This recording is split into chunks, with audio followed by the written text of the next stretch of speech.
CTS or TMS. Okay, TMS. CTS is nothing but a client transport management system. Client transport management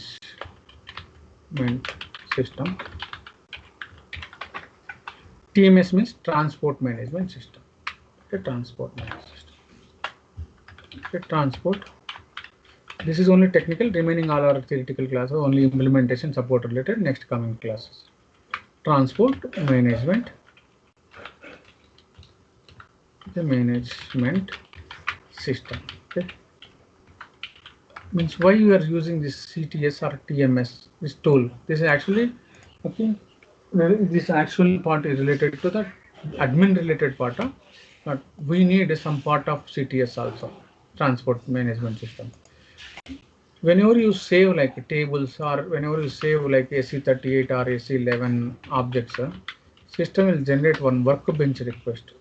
Do you observe that particular workbench request? Each and every time it is generating workbench request.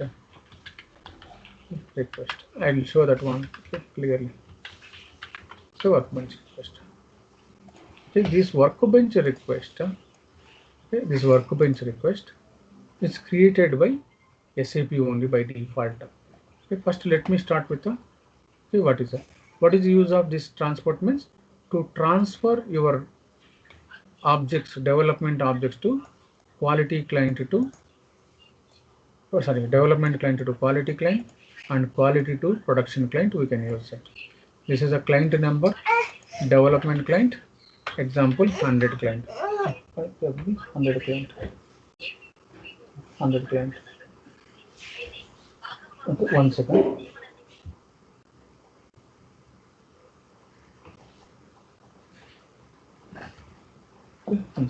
Okay, development client is number 100 and quality client is 110 and production client is like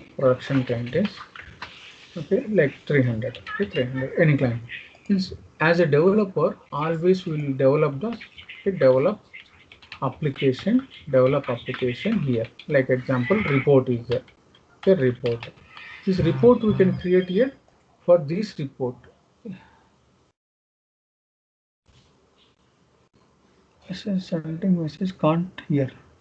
Hello, Amita, Praveen. Okay, 1 second. Hello, Praveen. Rejoin.